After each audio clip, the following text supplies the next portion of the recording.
Hello guys, welcome to the Gunday. तो आज हम यहाँ पे एस बैंक के बारे में बात करेंगे, लेकिन उससे पहले मैं आप लोग को कुछ ट्वीट्स दिखाने चाहूंगा जो कि यहाँ पे राणा कपूर ने की है। राणा कपूर कौन है? यहाँ पे वो एस बैंक के पहले के सीईओ और एमडी थे। तो यहाँ पर जो 2018 में ये ट्वीट्स किए गए थे जो कि स्टॉक मार्केट, इनके जो एस बैंक के शेयर प्राइसेस थे उसके रिलेटेड यहाँ पे किए गए थे। तो यहाँ पे इनका जो पहला ट्वीट था यहाँ पे वो, even after I demit office as a MD and CEO of Yes bank, I will never ever sell my Yes bank shares. ये जो है 28 सितंबर का इनका ट्वीट था। और ठीक उसके बाद इन्होंने और एक ट्वीट किया था और साथ ही साथ इसके ही बारे में और एक ट्वीट हम देख लिए। तो diamonds are forever, my promoter shares of Yes bank are invaluable to me. तो ये इनका ये कहना है कि ये जो शेयर्स थे उस वक्त के, इनकी प्राइस भी बहुत अच्छी खासी थी उस वक्त, लेकिन ये इनका कहना था कि ये जो शेयर्स है यहाँ पे diamonds are forever, diamonds के साथ ये इनकी तुलना कर रहे थे। तो लेकिन अगर हम ये 2018 सितंबर की बात कर ले यहाँ पे और इसकी प्राइस देख ले उस वक्त की, तो ये 350-400 के आसपास वहाँ पे ट्रेड कर रहे थे। तो बहुत अच्छी खासी इसकी प्राइस थी। लेकिन आज की कंडीशन में इसको देखा जाए तो इसकी प्राइस कहाँ पे पहुंच चुकी है? 14 रुपए के ऊपर। 350-400 रुपए कहाँ पे और 14 रुपए कहाँ पे? ये सीधा सीधा मतलब 4 साल के अंदर, हम 4 साल या 3.5 साल पकड़ सकते हैं यहाँ पर। 3.5 साल के अंदर यहाँ पे कितना बड़ा डाउनफॉल हमको देखने को मिला है। तो ऐसी चीजें भी हो सकती है, जबकि यहाँ पे एस बैंक जो यहाँ पे देश का सबसे बड़ा चौथा प्राइवेट बैंक था यहाँ पे, अभी 5वें-6वें नंबर पर है। लेकिन उस वक्त का, ये प्राइवेट में बोल रहा हूँ मैं यहाँ पे, ऑल इंडिया के अंदर नहीं बोल रहा हूँ, प्राइवेट सेक्टर के अंदर बैंक जो है वो चौथे नंबर के ऊपर एस बैंक हुआ करता था उस वक्त का। तो अभी ये सारी चीजें इसके अंदर हुई है। तो आगे किस तरीके से ये काम कर सकता है, फिलहाल तो ये चर्चा में इस वजह से है कि कोटक बैंक इसको एक्वायर कर सकता है। ये सारी चर्चा इसके अंदर हो रही है। तो ये सारी चीजें जो है इसी के बारे में हम, क्या हो सकता है, कैसे हो सकता है, एस बैंक को यहाँ पे कोटक बैंक एक्वायर कर सकता है या नहीं, ये सारी चीजें यहाँ पर जानेंगे। तो अभी वीडियो में आगे बढ़ने से पहले मैं आप लोग को बताना चाहूंगा, वीडियो जो है पूरा देखो, पूरा देखने के बाद अच्छा लगे तो उसको लाइक करो, चैनल को सब्सक्राइब करो, बेल आइकन को हिट करो। और इस वीडियो से रिलेटेड कोई भी क्वेश्चन या क्वेरी होगी तो नीचे कमेंट जरूर करना आप लोगों ने, और लाइक पक्का कर देना, क्योंकि आने वाला नेक्स्ट वीडियो बनाने के लिए हमको थोड़ा सा मोटिवेशन यहाँ पे मिल जाता है। तो लाइक पक्का कर देना। तो अभी यहाँ पे देखिए, एस बैंक जो है वो सभी लोगों को पता है इसकी हिस्ट्री क्या थी। मतलब जब राणा कपूर इसके जो एमडी एंड सीईओ हुआ करते 2018-2019 से पहले की बात कर रहा हूँ मैं यहाँ पे, उसके वक्त की बात कर ले, या फिर हम बात कर ले यहाँ पे 2020 के मार्च-फरवरी की, जब इसको आरबीआई ने यहाँ पे बहुत सारे रिस्ट्रिक्शंस इसके ऊपर लगा दिए थे। और उसके बाद में इसकी जो प्राइस थी यहाँ पे 30 रुपए से सीधा यहाँ पे 20 रुपए, 15 रुपए, 6 रुपए तक चली गई थी। ये सारी हिस्ट्री जो है सभी को पता है। फिर इसके अंदर एसबीआई बैंक, या फिर हम कह सकते हैं आईसीआईसीआई बैंक, और बाकी जो प्राइवेट बैंक है उन लोगों ने यहाँ पे सपोर्ट करते हुए यहाँ पे आरबीआई की गाइडलाइंस के हिसाब से इसको बचा लिया था। यहाँ पे इसके अंदर इन्वेस्ट कर करके यहाँ पे एस बैंक को बचा लिया था। और उसके बाद में हमको पिछले 1 या 1.5 साल के अंदर ही इसके अंदर बहुत अच्छी खासी ग्रोथ, बहुत अच्छी खासी नहीं बोल सकते यहाँ पर, थोड़ी अच्छी खासी यहाँ पे ग्रोथ हो सकती है। यहाँ पे जो इसके ऊपर बहुत सारे बैड लोन्स हुआ करते थे यहाँ पे, वो थोड़े बहुत यहाँ पे कवर होते हुए देख रहे हैं, थोड़े बहुत यहाँ पे, लेकिन अभी भी मैक्सिमम बाकी है। यहाँ पर बहुत सारे जो ऐसे बैड लोन्स है यहाँ पे जो रिकवर नहीं हो रहे हैं यहाँ पे। लेकिन यहाँ पे जो अभी नए जो लोन्स जो होते हैं यहाँ पे एस बैंक की तरफ से जो इशू किए जा रहे हैं, छोटी छोटी या फिर कह सकते हैं माइक्रो फाइनेंस जो जैसी चीजें होती है यहाँ पे, उस तरीके के यहाँ पे लोन्स अप्रूव किए जा रहे हैं। तो वो बहुत अच्छी खासी इसके अंदर इंप्रूवमेंट दिख रही है, लेकिन उस लेवल की अभी तक इसके अंदर इंप्रूवमेंट नहीं हुई है।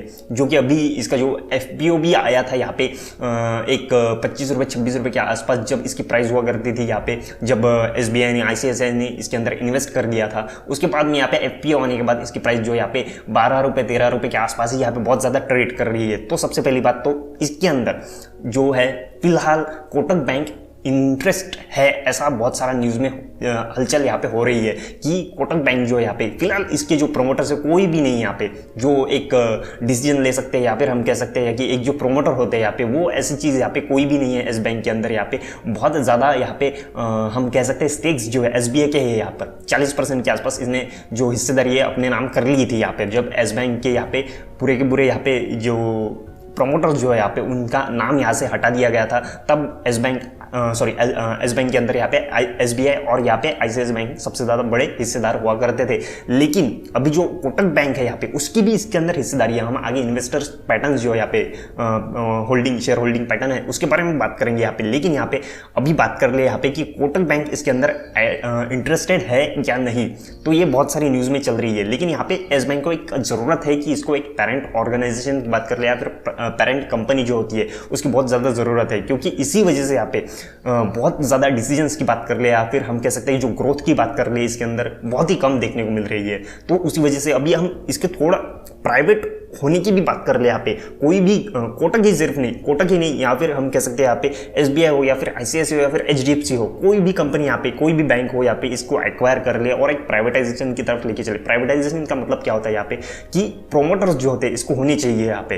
फिलहाल की कंडीशन में इसके कोई भी प्रोमोटर्स नहीं है। हम यहाँ पे इन्वेस्टर्स की लिस्ट में अभी आ जाए यहाँ पे, तो प्रोमोटर्स जो है यहाँ पे टोटली 0.00 है। एफआईएस जो यहाँ पे 10% होल्ड करके रखती है, डीआईएस जो यहाँ पे 44% होल्ड करके रखती है। जैसे कि मैंने कहा था कि इसके अंदर एसबीआई और आईसीआईसीआई ने 2020 के मार्च में यहाँ पे इन्वेस्ट किया था और सबसे ज्यादा स्टेक्स जो है यहाँ पे 48% उस वक्त होल्ड करके रखती थी। फिलहाल तो ये बहुत कम कर दी है इसने एसबीआई ने, और आईसीआईसीआई भी यहाँ पे 7.97% होल्ड करके रखती थी। तो अब यहाँ पर बात हो रही थी कि कोटक बैंक इसके अंदर इंटरेस्टेड है या नहीं। तो बाकी बैंकों को भी बात कर ले यहाँ पे, अगर कोई भी बैंक इसके अंदर इंटरेस्टेड होती है तो खास करके यहाँ पे एसबीआई जो 48% जो कि सबसे ज्यादा है यहाँ पे प्रोमोटर की लिस्ट में आ जाती थी ये, कि कंपनी की जो एसबीआई की है एक सब्सिडरी बन जाती थी यहाँ पे। लेकिन एसबीआई भी इसके अंदर कोई अच्छी खासी इंटरेस्टेड हो ऐसी चीजें नहीं दिख रही है, क्योंकि यहाँ पे 48% उस वक्त का, और यहाँ पे धीरे धीरे कंपनी ने जो है यहाँ पे एसबीआई जो है यहाँ पे एसबीआई बैंक ने धीरे धीरे कम करते करते यहाँ पे जो है 30% तक लाके रख दिया है आपने। आगे हो सकता है कि और भी कम कर दिया जाए। तो ऐसा लगता है कि यहाँ पे एसबीआई जो है इसके अंदर ज्यादा इंटरेस्टेड नहीं है, और आईसीआईसीआई बैंक तो पहले से ही इसके अंदर इंटरेस्टेड नहीं थी। वो तो सिर्फ आरबीआई की गाइडलाइंस के हिसाब से आरबीआई की तरफ से इन्वेस्टमेंट करने के लिए कहा गया था बैंक को बचाने के लिए। उस वक्त यहाँ पे 7.97%, हम 8% ही कह सकते हैं, वो इसके अंदर एक इन्वेस्टमेंट आईसीआईसीआई की तरफ से की गई थी। और वो भी अभी धीरे धीरे करते करते आईसीआईसीआई ने यहाँ पे 4% और फिर यहाँ पे 3% और बाद में यहाँ पे 2.99% ऐसे हमको आईसीआईसीआई की तरफ से एक होल्डिंग पैटर्न हमको देखने को मिल रहा है। मतलब वो भी यहाँ पे कम होते होते ऐसे ही दिख रही है। फिर बाद में एक्सिस की बात कर ले, उसने भी यहाँ पर बहुत 4%, 4.5% से कम करते करते यहाँ पे 1.96% कर दी। बंधन बैंक हो या फिर आईडीएफसी फर्स्ट बैंक हो, उन लोगों ने भी यहाँ पे धीरे धीरे करते करते यहाँ पे जो एक स्टेक होल्डिंग पैटर्न है वो धीरे धीरे यहाँ पे कम कर रही है। लेकिन यहाँ पे डीआईएस की बात हो गई, यहाँ पे एफआईएस की बात, पब्लिक की बात कर ले, यहाँ पे पब्लिक सेक्टर के अंदर कोटक महिंद्रा बैंक जो है वो यहाँ पे इंटरेस्टेड हमको दिख रही है। ऐसा बात बिल्कुल भी नहीं है यहाँ पे, क्योंकि उसने भी मार्च 2020 में 3.61% यहाँ पे स्टेक्स होल्ड करके रखे थे, जो कि हमको अभी के कंडीशन में मार्च 2022 के रिजल्ट्स के हिसाब से यहाँ पे 1.5% ही दिख रहे हैं। मतलब इसने भी यहाँ पे 3.5% से सीधा यहाँ पे कह सकते हैं 1.5% तक अपने जो स्टेक्स है वो घटाए हैं। तो ऑब्वियसली है कि अभी कोटक बैंक भी इसके अंदर इंटरेस्टेड है या नहीं, ये सारी चीजें हमको देखने को मिल रही है, क्योंकि बैड लोन्स ही इसके ऊपर इतने सारे हैं।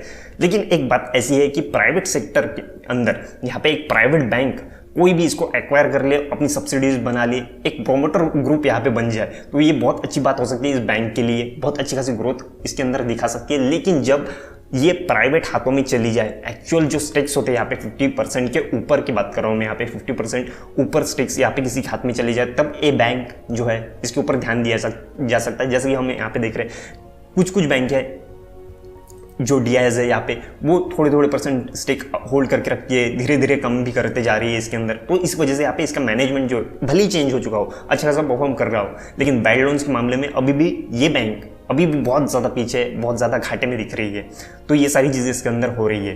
प्राइवेटाइजेशन, एक प्राइवेट हाथों में चले जाना, इसके लिए बहुत अच्छी बात हो सकती है। लेकिन अब यहाँ पर एक बात हम ऐसी भी कह सकते हैं कि इस लास्ट क्वार्टर में, मार्च 2022 के क्वार्टर में यहाँ पे एलआईसी जो है, LIC life insurance corporation of India ने यहाँ पे 1.37% से यहाँ पर सीधा यहाँ पे 4.98% तक यहाँ पे स्टेक्स जो है बढ़ा दिए है। यहाँ पे ये आंकड़ा बहुत ज़्यादा बड़ा है। किसी भी हालत में यहाँ पे जो हम कह सकते हैं यहाँ पे बाकी की कंपनीज, बाकी की बैंक्स जो है यहाँ पे धीरे धीरे कम करते आ रही हो, यहाँ पे वही एलआईसी जो है यहाँ पे 1.33% से सीधा 4.98%, मतलब कि सीधा हम यहाँ पे 5% ही पकड़ सकते हैं। 5% तक के स्टेक्स यहाँ पे एलआईसी होल्ड करके रखते हैं फिलहाल की कंडीशन में, और ये बढ़ाया है इन लोगों ने आंकड़ा। तो ऑब्वियसली यहाँ पे कुछ अच्छी बातें हो सकती है इसके अंदर। हो सकता है कि जो यहाँ पे रूमर्स है यहाँ पे घूम रहे हैं मार्केट में, कोटक बैंक इसके अंदर इन्वेस्ट कर सकती है, इंटरेस्टेड है या नहीं, ये सारी चीज़ें हमको आगे देखने को मिल सकती है। तो इन सारी चीज़ों के ऊपर आप लोगों ने ध्यान देना है। तो अभी हम बात करते हैं यहाँ पे कि इसके अंदर एस बैंक के अंदर यहाँ पे इंटरेस्टेड है या नहीं बाकी के लोग यहाँ पे। जैसे कि मैं रिटेल इन्वेस्टर्स की बात कर रहा हूँ यहाँ पे, उन लोगों ने यहाँ पे क्या करना चाहिए कि इसके अंदर इन्वेस्ट करना चाहिए या नहीं। तो एक सीधी सी बात, एक सिंपल सी बात यहाँ पे देख लो आप कि ये जो है स्टॉक यहाँ पे पिछले 2020 मार्च के हिसाब से यहाँ पे देख लिया जाए आप लोगों ने कि कितना मतलब परफॉर्मेंस क्या रहा है इसका, मतलब वो जो एफपीओ आया था, बैंक तो पूरी डूबी चुकी थी यहाँ पे, वो तो कैसे तो भी यहाँ पे एसबीआई हो या फिर अदर बैंक हो, आईसीआईसीआई बैंक हो, आरबीआई की गाइडलाइंस के हिसाब से उसको बचा लिया गया था यहाँ पर। तो उसके बाद भी हमको एक एफपीओ जो आया था 12 रुपए के ऊपर, यहाँ पे 12 रुपए के इशू प्राइस के यहाँ पे, तो ये उस वक्त की बात भी हम कर ले यहाँ पे, तो वो भी बहुत धीरे धीरे यहाँ पे ग्रो अप्स एंड डाउन यहाँ पे कंटिन्यूसली देखने को मिल रहा है। कभी 12 रुपए का, यहाँ पे 10 रुपए 9 रुपए तक यहाँ पे चला गया था, और उसके बाद में हमको यहाँ पे 14 रुपए 15 रुपए 16 रुपए भी यहाँ पर देखने को मिलता रहता है हर बार। मतलब एक बात क्या होती है, कोई भी अच्छी सी न्यूज़ आ जाती है, ये 14 रुपए 13 रुपए के आसपास ट्रेड कर रहा होता है, उसके बाद में यहाँ पे सडन एक अपसाइड मूव देखने को मिल रहा है, 17 रुपए 18 रुपए के आसपास ये चला जाता है। तो उस वक्त क्या हो जाता है कि नहीं, अभी येस बैंक की बहुत अच्छे खासे रिजल्ट आया है, बहुत अच्छे खासे इसके अंदर न्यूज़ भी आ रही है, बहुत अच्छे खासे इसके परफॉर्मेंस भी है, तो ये ऑब्वियसली अभी पेनी स्टॉक है, अभी ऊपर जाएगा, 18 रुपए के ऊपर चला जाता है। बहुत सारे लोग इसके अंदर इन्वेस्ट कर देते हैं। होता क्या है, तुरंत ये नीचे आ जाता है, कुछ ही 1 या 1.5 महीने के अंदर ही यहाँ पे जो 18 रुपए की किसी ने ऊपर खरीदा होता है, वो यहाँ पे सीधा 15 रुपए 14 रुपए या फिर 13 रुपए या फिर 12 रुपए के ऊपर भी वापस से चला जाता है। तो ये सारी चीज़ इसके अंदर हो रही है। तो ऑब्वियसली अगर इसके अंदर आप लोगों ने इन्वेस्ट भी करना हो, तो आप लोग को जैसे मैंने बताया कि कोटक बैंक जैसे अदर बैंक्स हो, इसको एक्वायर कर ले, इसको एक अच्छा खासा प्रमोटर्स मिल जाए, तो उसके बाद में इसके अंदर बहुत अच्छी खासी ग्रोथ हो सकती है। लेकिन तब इसके अंदर कोई भी चांसेस ऐसे दिख नहीं रही है। और दूसरी बात यहाँ पे कर ले कि जैसा कि हम यहाँ पे 18 रुपए 17 रुपए के आसपास या फिर 19 रुपए के आसपास जब ये चला जाता है, हम बहुत एक्साइटेड हो जाते हैं, इसके अंदर इन्वेस्ट करने लगते हैं कि नहीं अभी ये बढ़ेगा, बहुत अच्छा खासा रिटर्न देगा। तो ऐसी कोई भी बात नहीं होती, ये फिर से वही उसी पोजीशन पे आ जाता है 14 रुपए 13 रुपए के ऊपर। तो ये सारी चीज़ें इसके अंदर हो रही है। और एक रिटेल इन्वेस्टर जब इसको 19 रुपए 18 रुपए के ऊपर खरीदता है, ऑब्वियसली यहाँ पे अटक जाता है और बहुत लंबे समय तक के लिए अटक जाता है। मतलब ये अभी भी 13 रुपए 14 रुपए के ऊपर ही ट्रेड कर रहा है, वापस कब 19 रुपए या फिर 18 रुपए के ऊपर जाएगा, ये कोई भी आइडिया नहीं रहती है यहाँ पर। तो ये सारी चीज़ इसके अंदर हो रही है। अगर आपको इसके अंदर इन्वेस्ट भी करना हो तो एक अच्छे खासे एडवाइजर के जरिए ही इन्वेस्ट करो, या फिर एक और ऐसी चीज़ भी हो सकती है इसके अंदर कि इन्वेस्ट भी करना हो तो इसको ऑब्वियसली बहुत लॉन्ग टर्म के लिए, बहुत ही लॉन्ग टर्म के लिए इसके अंदर कुछ अमाउंट आपको डाल के भूल जाना है। ये सारी चीज़ें इसके अंदर हो सकती है। तो आपको इसको गिनना ही नहीं है कि इसके अंदर पैसा इन्वेस्ट किया और उसको कब कब ऊपर जाएगा, कब नीचे जाएगा, ये सारी चीज़ें होगी, कब ये मल्टीबैगर बनेगा, इसको बहुत ज़्यादा टाइम लग सकता है। या फिर ये वहीं पे ट्रेड कर सकता है अगले 3-4 सालों के लिए भी, 14 रुपये 15 रुपये 14 रुपये 15 रुपये या फिर 10 रुपये के ऊपर भी जा सकता है। ये सारी चीज़ें इसके अंदर हो सकती है। तो इसी तरह आपके पैसे और भी अटक सकते हैं कि मतलब 18 रुपये 19 रुपये या फिर 20 रुपये भी तक ये चला जाए और आप उस टाइम उसको यहाँ पर खरीदो और उसके बाद में भी ये आपको लॉस कर दे। तो ऐसी चीज़ इसके अंदर हो सकती है। तो इसके अंदर पैसा डाल के भूल जाना हो तो इसी हिसाब से आप लोगों ने इसके अंदर इन्वेस्ट करना है तो करो, अदरवाइज इसको टच भी मत करो फिलहाल की कंडीशन में। और रही बात शॉर्ट टर्म की, तो शॉर्ट टर्म में तो आप लोग को पता ही है, यहाँ पे जो 12 रुपये 13 रुपये 14 रुपये 15 रुपये इसका प्राइस यहीं पे ट्रेड करता रहता है, ऊपर जाता है नीचे जाता है। 4 रुपये 5 रुपये का डिफरेंस यहाँ पे हमेशा रहता है। यहाँ पर हम 1 साल की बात कर ले या फिर 1.5 साल की बात करें, यहाँ पे ये वहीं पे ट्रेड कर रहा है अभी भी। तो उस हिसाब से आप लोग ने अगर शॉर्ट टर्म के हिसाब से अगर सोच रहे हो तो ऑब्वियसली यहाँ पे कुछ ना कुछ यहाँ पे 1 रुपये 2 रुपये का आपको प्रॉफिट ऑब्वियसली हो जाएगा। 13 रुपये का खरीदा है, यहाँ पे कभी 12 रुपये के ऊपर चला जाएगा या फिर कभी ऐसा भी हो सकता है यहाँ पे 13 रुपये का खरीदा हो, यहाँ पे 14 रुपये 15 रुपये तक के चला जाए, आपको 1-2 रुपये का यहाँ पे प्रॉफिट हो जाए या फिर 1-2 रुपये का यहाँ पे लॉस भी हो जाए। तो सारी चीज इसके अंदर चलती रहती है। तो उस हिसाब से शॉर्ट टर्म के हिसाब से आप यहाँ पे ऑब्वियसली 13 रुपये के ऊपर खरीदा, यहाँ पे 14 रुपये 15 रुपये के ऊपर चला जाएगा, ये प्रॉफिट होता रहेगा यहाँ पे, या फिर अटके रहोगे। ऐसी चीजें इसके अंदर होती रहती है। यहाँ पे शॉर्ट टर्म के हिसाब से 1 रुपये 2 रुपये पकड़ के चलो, अदरवाइज यहाँ पे कोई भी ज्यादा चांसेस नहीं है जब तक यहाँ पे कोई बड़ी बैंक इसको एक्वायर ना कर ले। तो अभी फिलहाल ये वीडियो मैं यहीं पर खत्म करता हूँ। वीडियो अच्छा लगा, काम का लगाओ तो इसको लाइक करो, चैनल को सब्सक्राइब करो, बेल आइकन को हिट करो और इस वीडियो से रिलेटेड कोई भी क्वेश्चन यहाँ पे होगी नीचे कमेंट जरूर करना आप लोगों ने, और लाइक पक्का कर देना क्योंकि आने वाला नेक्स्ट वीडियो बनाने के लिए हमको थोड़ा सा मोटिवेशन यहाँ पे मिल जाएगा। लाइक पक्का कर देना। तब तक के लिए टाटा, स्टे अलर्ट।